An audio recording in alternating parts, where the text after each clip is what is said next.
Göbekli Tepe itself was the end of a process, brought together the best of everything that they'd accumulated, burying it, sealing it as a time capsule, which then was untouched for more than 10,000 years. For years, Göbekli Tepe was explained as a simple beginning, the moment early humans learned to gather, carve stone, and imagine gods.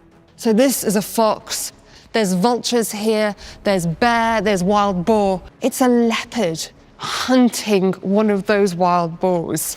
But recent excavations beneath this 11,500-year-old site are forcing archaeologists to slow down and rethink everything.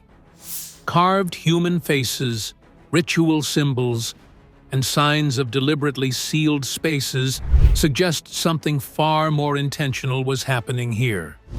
The real surprise is not what was found underground, but what it says about when humans first understood death, belief, and memory. So, what exactly did they uncover beneath Göbekli Tepe, and why does it matter now? The discovery that redefines Göbekli Tepe. That question hangs in the air as we move to a specific moment in time. September 28, 2025. Near the end of the excavation season, when most discoveries are usually small and technical, Necmi Karul steps forward with an announcement that should have stopped the archaeology world cold. It did not come with fireworks or a dramatic press conference. It came quietly. And that may be why so many people missed it. Between enclosures B and D, two of the oldest and most sacred structures at Göbekli Tepe, Karul's team uncovered something no one expected to find there. Not tools, not animal carvings, a human figure, and not a symbolic outline or a rough sketch, but a three-dimensional statue carved from limestone and placed directly into the foundation wall of the building itself. This was not a statue meant to be admired in the open air. It was embedded horizontally into the stone, hidden as the structure rose around it. Archaeologists were carrying out routine conservation work, brushing away soil that had settled over 12,000 years when a face slowly emerged from the wall. Then shoulders, then arms, upper legs. The proportions were careful. The craftsmanship was deliberate. Nothing about it felt accidental. The figure stands roughly 2 to 3 feet tall and carries what researchers described as a refined Neolithic style, balanced and intentional rather than crude.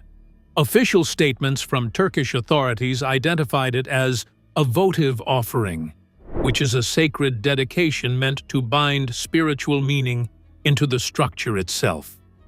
That detail matters more than it sounds, because this was not a decoration. This was not art for art's sake.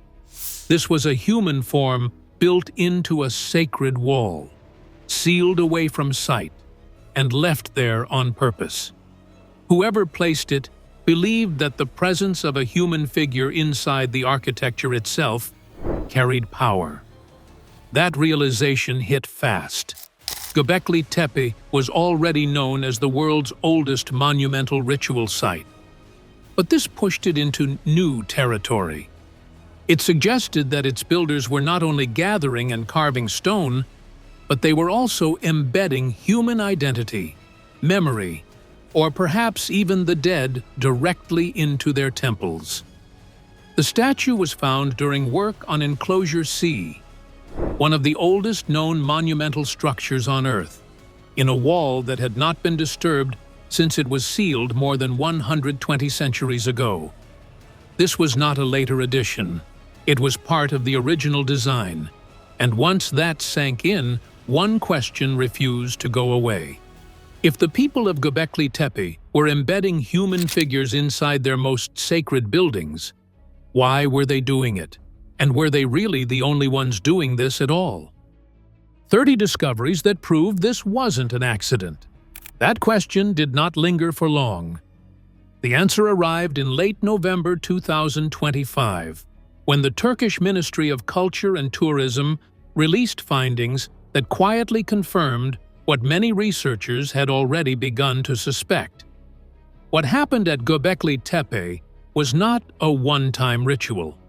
It was part of something far larger.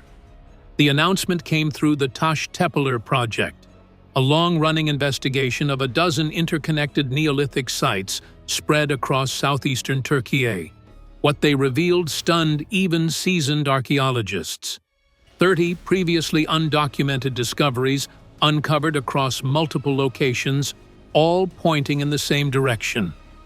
Göbekli Tepe was only one node in a much wider spiritual landscape. At Karahantepe, researchers uncovered a T-shaped pillar that immediately broke decades of assumptions. These pillars had always been described as abstract, symbolic forms, representations of forces rather than people.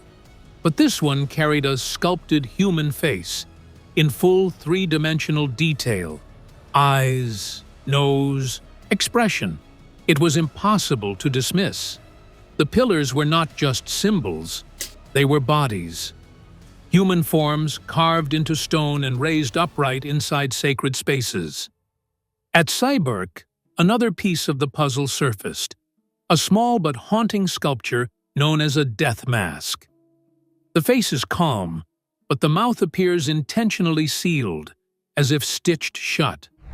Researchers interpreted it as a clear reference to death, silence, or the crossing between life and whatever comes next.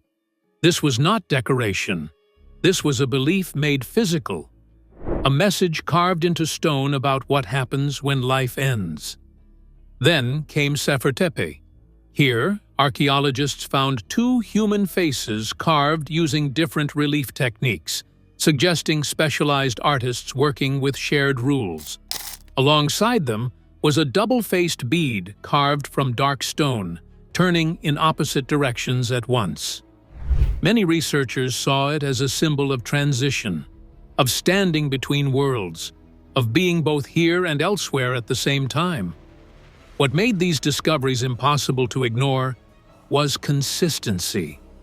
Across sites separated by miles, the same ideas kept appearing: human faces, human forms, death symbolism. All are embedded directly into sacred architecture. This was not a coincidence.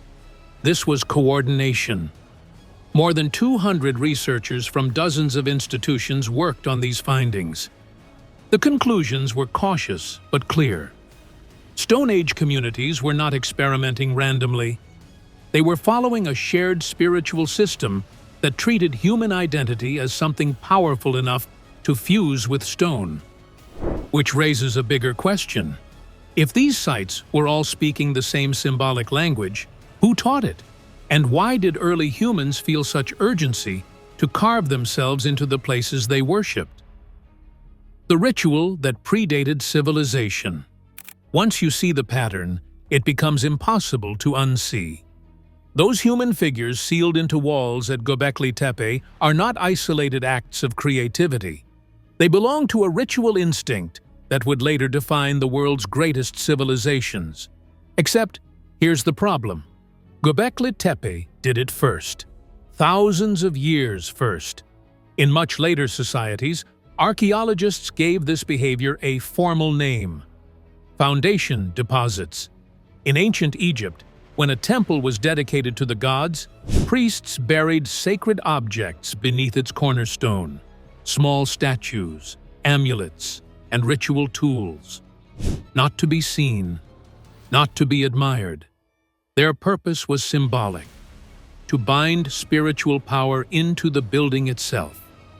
The practice became so consistent that modern archaeologists now use foundation deposits to date Egyptian temples with precision.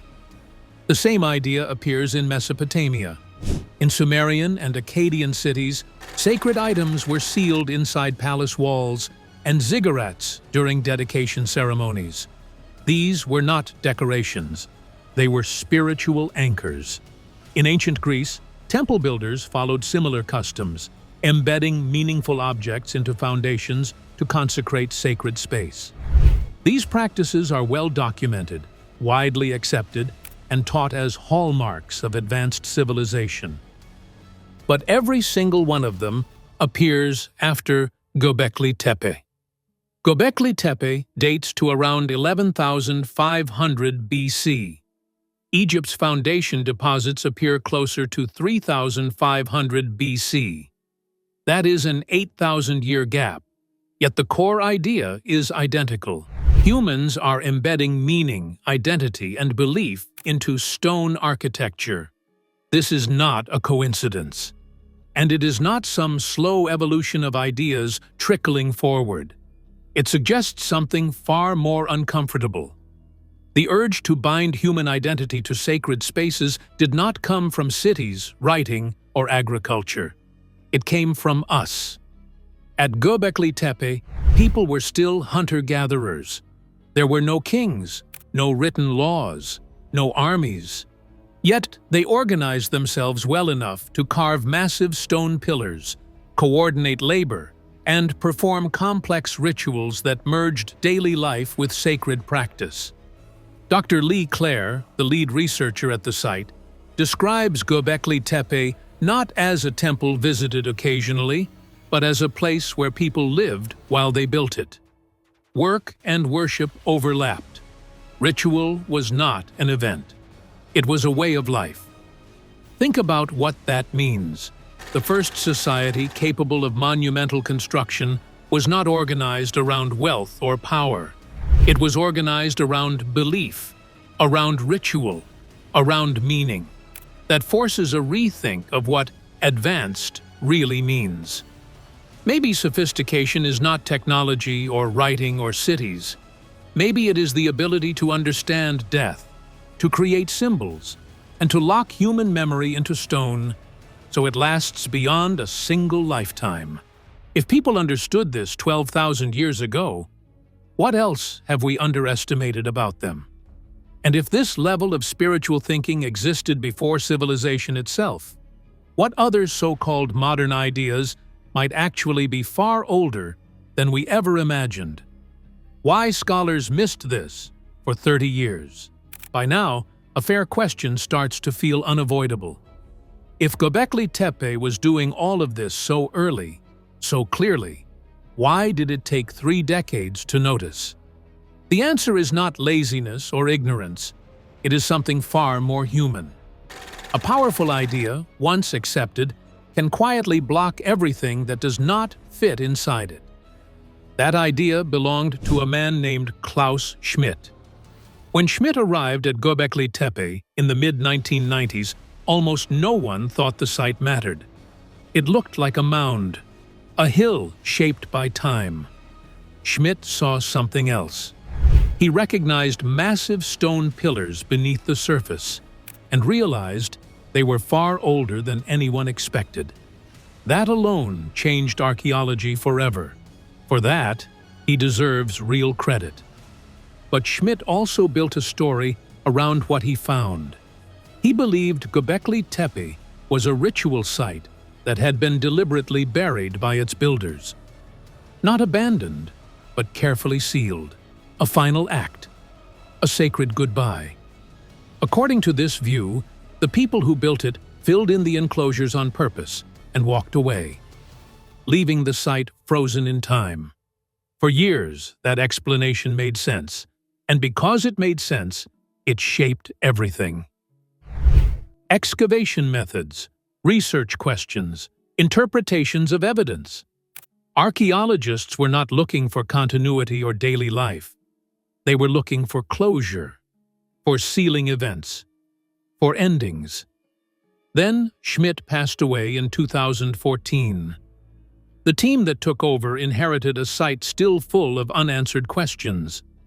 Researchers like Moritz Kinzel and Dr. Lee Clare began re-examining the evidence, not to challenge Schmidt directly, but to test assumptions that had gone unchallenged for years. And slowly, the cracks appeared. The pillars told the first story. They were not standing straight. Many leaned in the same direction, toward the northeast. That pattern matters.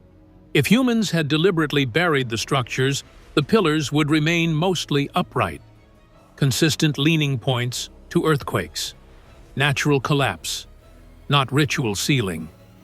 Then came the soil layers. Instead of one clean backfill event, the ground showed repeated cycles: collapse, repair, rebuilding, use, again and again. The structures were not closed and abandoned. They were maintained, lived with, returned to. This changed everything. Göbekli Tepe was no longer a finished monument locked in the past. It became something alive, a place where people worked, worshipped, repaired damage, and continued rituals over generations.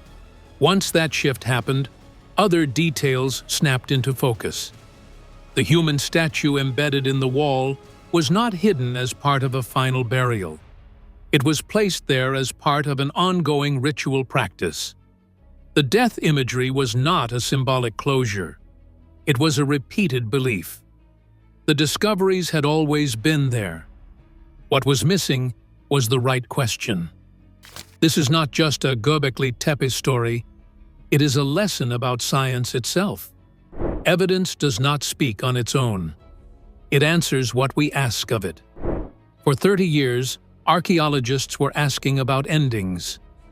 When they finally asked about continuity, the site answered loud and clear. So here is the uncomfortable thought to sit with.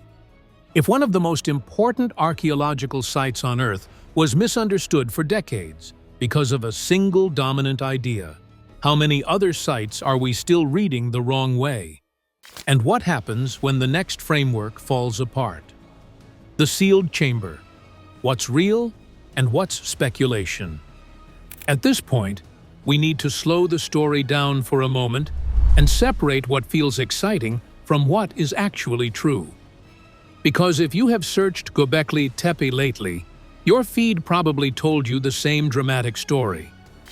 That archaeologists finally opened a sealed underground chamber in late 2025. That something hidden for 12,000 years was revealed.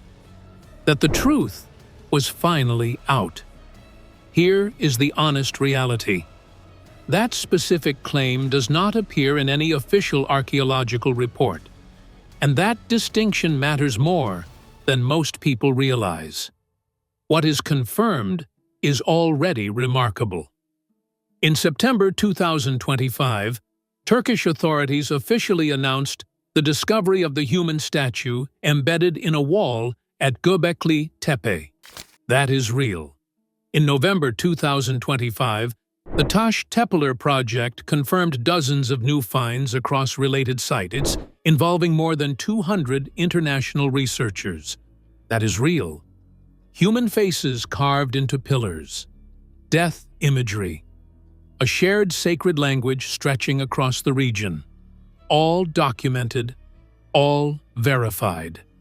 Now, here is where things blur online. Some YouTube videos describe wall embeddings and geophysical survey data as proof of sealed underground chambers. They point to ground-penetrating radar scans and say, there it is. But radar data does not equal excavation. An anomaly beneath the surface means something might be there. It does not tell us what it is, how old it is, or whether humans built it at all. Archaeology does not work on guesses. It works on careful digging, recording, and peer review. As of now, there has been no official announcement confirming the opening of a sealed chamber beneath Göbekli Tepe. No statements from the Turkish ministry. No confirmation from the site directors. No documentation from the German Archaeological Institute. That does not mean underground structures do not exist. In fact, surveys strongly suggest that much of Göbekli Tepe is still buried. But suggestion is not discovery. And here is why that line matters. Sensational stories travel fast, but they leave damage behind. When speculation is presented as fact, it trains viewers to distrust everything. Real discoveries get lumped in with exaggeration. Researchers who spent decades building careful evidence lose credibility through no fault of their own. The truth is, Göbekli Tepe does not need myth-making. A 12,000-year-old society embedding human identity into sacred architecture is already mind-bending. Continuous ritual activity before agriculture is already shocking. This site rewrites human history without adding fictional chambers. So, the real question becomes this. In an age where viral claims move faster than evidence, how do you decide what to trust when ancient history meets the modern internet? What this means for human history. Stripped of exaggeration and looking at only the verified evidence, Göbekli Tepe forces us to completely rethink human history. For centuries, scholars assumed that organized religion came after civilization, that priests and temples required cities, hierarchy, and written records. Spirituality was treated as a consequence of complex societies. Göbekli Tepe shatters that notion entirely.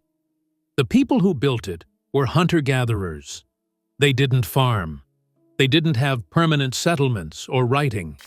They moved with the seasons, hunted animals, and gathered plants. And yet, they created monumental stone enclosures, coordinated labor involving hundreds of people, and designed a network of sacred sites spanning the region. They were theologians, architects, and social organizers before they were farmers. This flips our understanding of human progress. What if religion didn't emerge from civilization, but civilization emerged from religion? Maybe the impulse to construct temples, honor the dead, and perform rituals was what first drove humans to organize, to cooperate on a large scale, and to establish the earliest forms of social hierarchy. Instead of the traditional sequence, hunter-gatherer, agriculture, civilization, religion, Göbekli Tepe suggests a different order: religion, social organization, agriculture, civilization. The foundation deposit evidence supports this. From Göbekli Tepe in 11,500 BC to Egypt's temples in 3,500 BC to classical Greece, humans expressed the same spiritual principle, embedding meaning, identity, and ritual into sacred architecture. This is not a coincidence. It is a window into the way human consciousness works. We are inherently drawn to create meaning, to bind human experience into physical forms, and to mark our passage from life to death. Dr. Lee Clare's ongoing research shows that Göbekli Tepe wasn't just a ceremonial site. People lived there, worked there, built there, and died there. The society was structured around ritual, not military power or resource control. The first organized society we have evidence for was organized around the sacred. That rewrites everything we thought we knew about what makes humans advanced. And the story is far from over. Only 5 to 10% of the site has been excavated. Geophysical surveys suggest as many as 200 T-shaped pillars may still lie buried beneath the mound, waiting to reveal more about rituals, social networks, and spiritual practices. In the next 5 years, discoveries could fundamentally reshape our understanding of human origins again. Göbekli Tepe teaches that humans are spiritual beings first, organizers second. Ritual and meaning-making are as essential as food and shelter. We have been building temples, honoring the dead, and embedding our beliefs into the world for longer than we have been building cities. In a world obsessed with technology, algorithms, and efficiency, this ancient lesson is striking. Meaning matters. The sacred matters. And that is what the chamber beneath Göbekli Tepe really shows us. The question now is, if humans were this sophisticated spiritually before civilization even existed, what other truths about our past are still waiting to be uncovered? So where does that leave us? Were the first monuments built for gods before homes were built for people? How much of our own world still runs on instincts shaped 12,000 years ago? And if belief came before civilization, what does that say about who we really are? If you enjoyed this video, hit the like button and subscribe for more mysteries, because the past may not be finished with us yet.